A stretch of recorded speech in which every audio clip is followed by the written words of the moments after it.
Person is considered poor if his or her income or consumption level falls below a given minimum level necessary to fulfill basic needs. तो basic needs क्या हो सकती है एक आदमी की? रोटी कपड़ा मकान. एक्चुअली बेसिक नीड्स की भी हमने एक लिस्ट बना रखी है, उसको हम बाद में देखेंगे. तो इस डेफिनेशन के अकॉर्डिंग एक पर्सन को हम पुअर कब बोलेंगे? जब उस पर्सन की इनकम या उसका कंजम्पशन लेवल किसी एक गिवन मिनिमम लेवल से ज्यादा फॉल हो जाता है.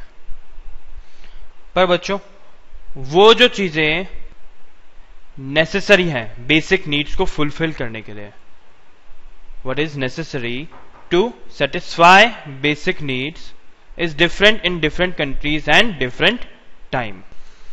हो सकता है आपको इस लाइन में थोड़ा डाउट आ रहा हो कि डिफरेंट कंट्रीज या डिफरेंट टाइम के लिए जो आदमी के लिए बेसिक नीड्स है उसको फुलफिल करने के लिए जो नेसेसरी चीजें हैं वो भला चेंज कैसे हो सकती है?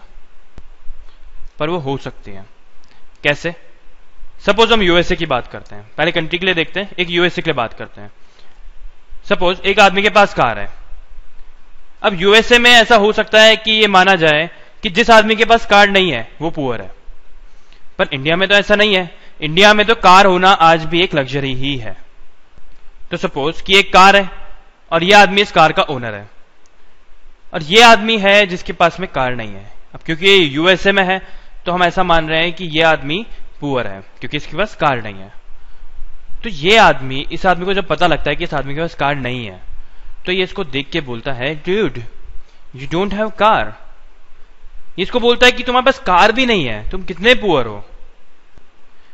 तो ये तो बात हुई यूएसए की. पर इंडिया में क्या होगा? सपोज इस कार को और इन दोनों लोगों को हम इंडिया में लेके आ गए. अब इंडिया में ये कार का ओनर है और ये आदमी है जिसके पास कार नहीं है. तो अब ये आदमी इससे कहेगा, ड्यूड यू हैव कार. यार तो बड़ी अच्छी कार है, ऐसा ही कुछ कहेगा.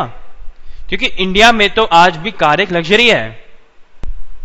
किसी के पास कार होना एक बहुत बड़ी चीज होती है. पर यूएसए में ऐसा नहीं होता. इसका मतलब जो आदमी यूएसए में पुअर है वो आदमी इंडिया में पुअर नहीं होगा. तो इसलिए ये चीज तो आपको कंफर्म हो गई होगी कि what is necessary to satisfy basic need is different in different countries. पर आप सोच रहे होंगे टाइम पे कैसे डिपेंड करेगा, टाइम के साथ कैसे वेरी करेगी ये चीज. तो देखिए, टाइम के साथ कैसे वेरी करेगी इसको भी समझते हैं. ये सिल्वर है, तो 1 किलोग्राम सिल्वर की कॉस्ट क्या होती है?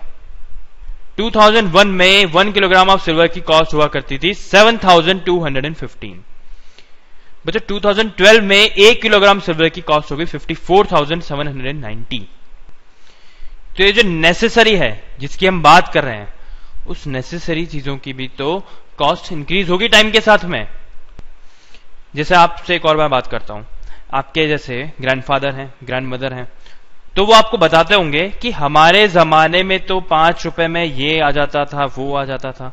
हमारे जमाने में तो 1 रुपए में न जाने हम क्या क्या खरीद के ले आते थे, और आज देखो कैसे 100 रुपए का पत्ता साफ होता है, कुछ पता ही नहीं लगता.